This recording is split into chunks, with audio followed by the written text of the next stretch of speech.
Hi friends, champions chemistry की YouTube channel में आपका स्वागत है।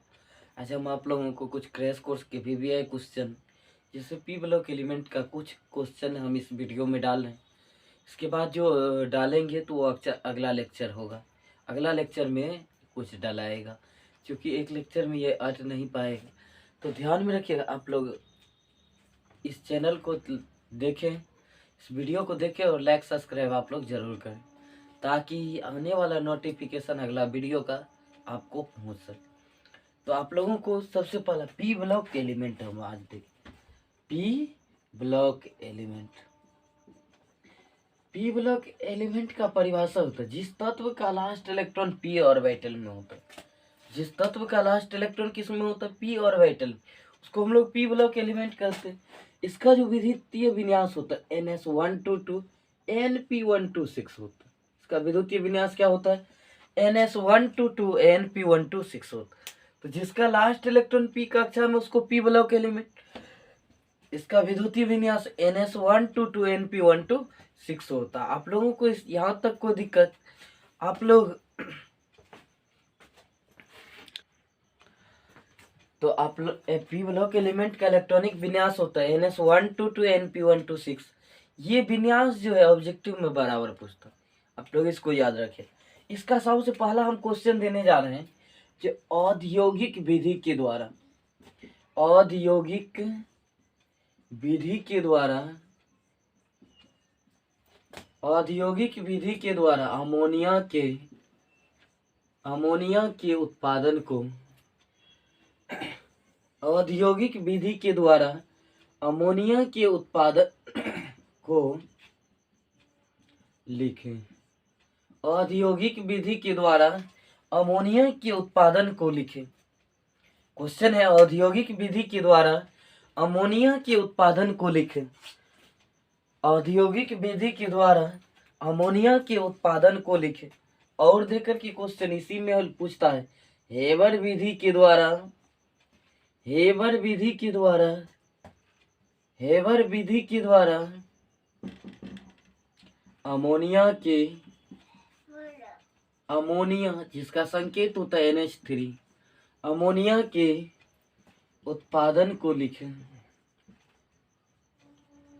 अमोनिया के उत्पादन को लिखें। हेबर विधि के द्वारा अमोनिया के उत्पादन को लिखें। हेबर विधि के द्वारा अमोनिया के उत्पादन को लिखें। लिख लिए। तो इसके लिए देखिए क्या हो, कहता जब एक वॉल्यूम N2 और H2 को जब आपस में मिलाकर, एक वॉल्यूम हम N2 ले लेते हैं और आप बताइए N2 और H2 को Fe या MO की उपस्थिति में 700 केल्विन ताप तथा 200 atm दाब पर जब हीट किया जाता है तो दो वॉल्यूम, एक वॉल्यूम N2 और 3 वॉल्यूम H2 ले लेते हैं। इसको जब आपस में मिलाकर Fe या MO की उपस्थिति में हीट करते हैं 700 केल्विन ताप और 200 atm दाब पर, तो ये बनाता है NH3। क्या बनाता है? NH3। आप बते नाइट्रोजन 2 है, इधर इधर 1 है, 2 से गुना कर दे, हाइड्रोजन 2 तिया 3 दूना 6। कहता है हेबर विधि के द्वारा अमोनिया को बनाने के लिए सर्वप्रथम जब एक वॉल्यूम N2 और 3 वॉल्यूम H2 को आपस में मिलाकर Fe या MO की उपस्थिति में 700 केल्विन ताप तथा एक वॉल्यूम N2 और 3 वॉल्यूम H2 को आपस में मिलाकर Fe या MO की उपस्थिति में 700 केल्विन ताप तथा 200 atm दाब पर जब हीट किया जाता है तो दो वॉल्यूम NH3 अमोनिया का निर्माण होता है। ये क्या है मेरा? अमोनिया। तो कहते एक वॉल्यूम N2 और 3 वॉल्यूम H2 को आपस में मिलाकर Fe या MO की उपस्थिति में 700 केल्विन ताप तथा 200 atm दाब पर जब हीट किया जाता है तो दो वॉल्यूम NH3 का निर्माण होता हो गया। जब एक वॉल्यूम हेबर विधि के द्वारा अमोनिया के उत्पादन के लिए, हेबर विधि के द्वारा अमोनिया के उत्पादन के लिए सर्वप्रथम जब एक वॉल्यूम N2 और 3 वॉल्यूम H2 को आपस में मिलाकर Fe या MO की उपस्थिति में हीट 700 केल्विन ताप तथा 200 ATM दाब पर जब हीट किया तो 2 वॉल्यूम NH3 का निर्माण होता है। तब 2 वॉल्यूम NH3 का निर्माण होता है। कहता है जब हेबर विधि के द्वारा अमोनिया के उत्पादन के लिए सर्वप्रथम जब 1 वॉल्यूम N2 और 3 वॉल्यूम H2 को आपस में मिलाकर Fe या MO के उपस्थिति में 700 केल्विन ताप तथा 200 ATM दाब पर जब हीट किया जाता है तो 2 वॉल्यूम NH3 का निर्माण होता है। तब 2 वॉल्यूम NH3 का निर्माण होता है। इसको लिख लिए आप लोग, मिटाए। अगला क्वेश्चन है, क्या होता है जब अमोनिया क्लोरीन के अधिकता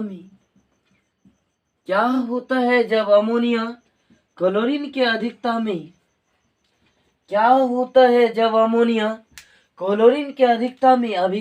करता है तो क्या होता है जब अमोनिया क्लोरीन के अधिकता में अभिक्रिया करता है तो क्या होता है जब अमोनिया क्लोरीन के अधिकता में अभिक्रिया करता है तो क्या होता है जब अमोनिया क्लोरीन के अधिकता में अभिक्रिया करता है तो क्या होता है जब अमोनिया क्लोरीन के अधिकता में अभिक्रिया करता है तो कहता है जब, क्वेश्चन लिख लिया आप लोग। ये क्वेश्चन आंसर है जब अमोनिया NH3 लिख सकते हैं, क्लोरीन Cl2 के उपस्थिति में जब रिएक्शन करता है। आप बताए Cl2 को हम लोग Cl और Cl लिख सकते, H यहाँ के Cl से रिएक्शन करेंगे, HCl बन के हटेगा। यहाँ का N क्या गो CH है, 3 से गुना, Cl कितना हो गया 3, 3 से गुना कर तो Cl 3 दूना 6, जिसमें 3 यूज किए। यहाँ का NCl3 से रिएक्शन कर NCl3 नाइट्रोजन ट्राइक्लोराइड का निर्माण करता। तो कहता है अमोनिया क्लोरीन की अधिकता में अभिक्रिया कर NCl3 का निर्माण करता है। अमोनिया क्लोरीन की अधिकता में अभिक्रिया कर NCl3 का निर्माण करता है। अमोनिया क्लोरीन की अधिकता में अभिक्रिया कर NCl3 का निर्माण करता है। हो गया। अगला क्वेश्चन है जो ऑस्टवाल्ड प्रक्रिया के द्वारा HNO3 के उत्पादन को लिख। ऑस्टवाल्ड प्रक्रिया के द्वारा HNO3 के उत्पादन को लिखें। ऑस्टवाल्ड प्रक्रिया के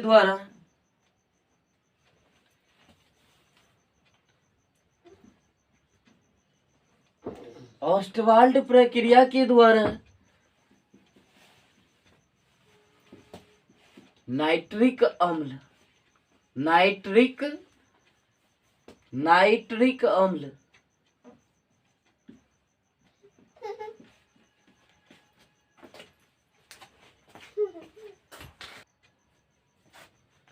ऑस्टवाल्ड प्रक्रिया के द्वारा नाइट्रिक अम्ल HNO3 के उत्पादन को लिखें। ऑस्टवाल्ड प्रक्रिया के द्वारा HNO3 के उत्पादन को लिखें। ऑस्टवाल्ड प्रक्रिया के द्वारा करता नाइट्रिक अम्ल, जिसका संकेत क्या होता है HNO3 के उत्पादन। और देख करके लिखना है क्वेश्चन, जो अमोनिया से नाइट्रिक अम्ल यानी HNO3 के उत्पादन को लिखें। अमोनिया से HNO3 के उत्पादन को लिखें। क्वेश्चन है जो नाइट्रिक अम्ल के या HNO3 के, इससे कोई दिक्कत नहीं है, नाइट्रिक अम्ल का ही संकेत HNO3 होता है। तो अमोनिया से नाइट्रिक अम्ल को बनाना है तो आप बताइए जब NH3 को, इसको हम लोग 3 स्टेप कर लेते हैं। पहला स्टेप में लिख लेंगे जो किस विधि के द्वारा बनाना है हमको, ऑस्टवाल्ड प्रक्रिया के द्वारा।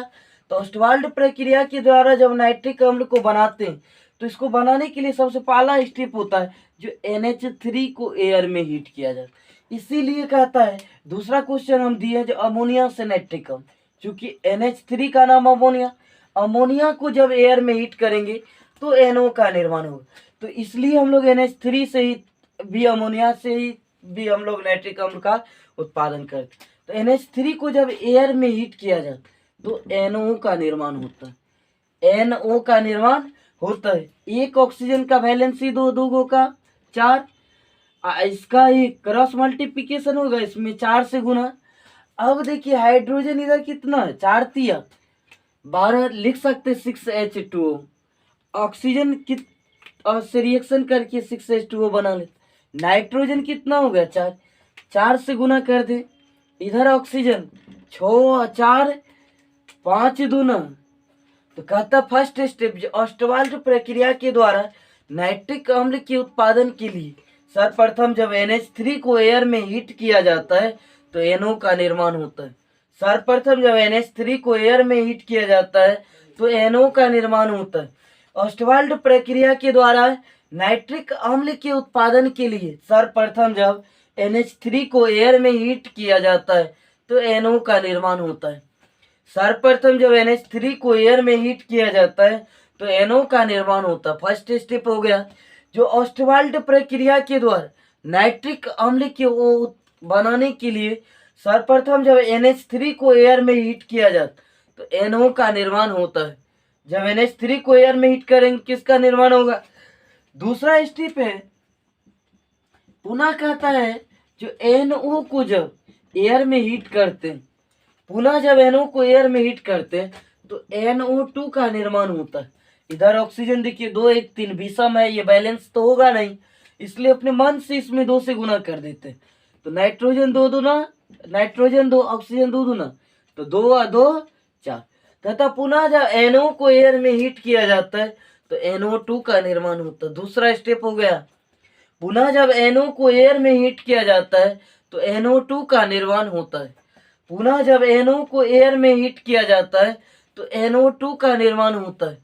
फर्स्ट स्टेप क्या था, ऑस्टवाल्ड प्रक्रिया के द्वारा अमोनिया, ऑस्टवाल्ड प्रक्रिया के द्वारा नाइट्रिक अम्ल के उत्पादन के लिए सर्वप्रथम किसको हीट करते हैं हम लोग, NH3 को एयर में जब हीट करते हैं तो NO का निर्माण होता है। पुनः दूसरा स्टेप है जो पुनः जब NO को एयर में हीट किया जाता है तो NO2 का निर्माण होता है। किसका निर्माण होता है, NO2 का निर्माण होता है।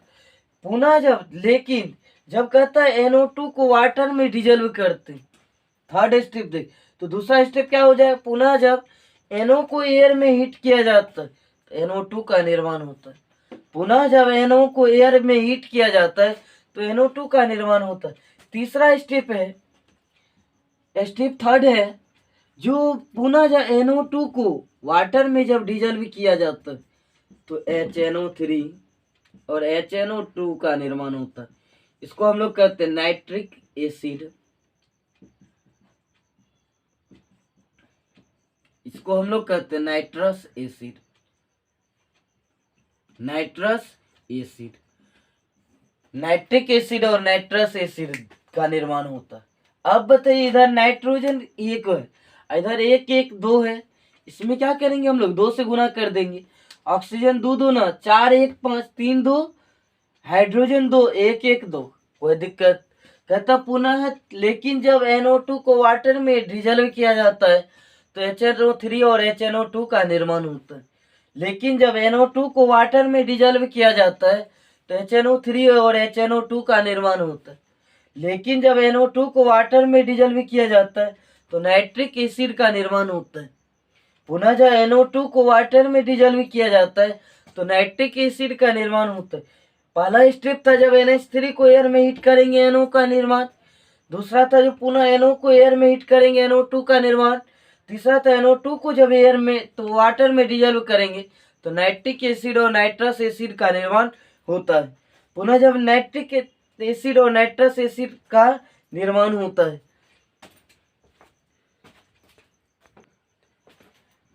आज आप लोग को इस वीडियो में यही तक, आगे जो भी सेलेक्टेड क्वेश्चन होगा मैं अगला वीडियो में, आप लोग इस वीडियो को देखें और लाइक सब्सक्राइब शेयर जरूर करें ताकि और छात्रों को भी कुछ ना कुछ फायदा मिले। थैंक्स।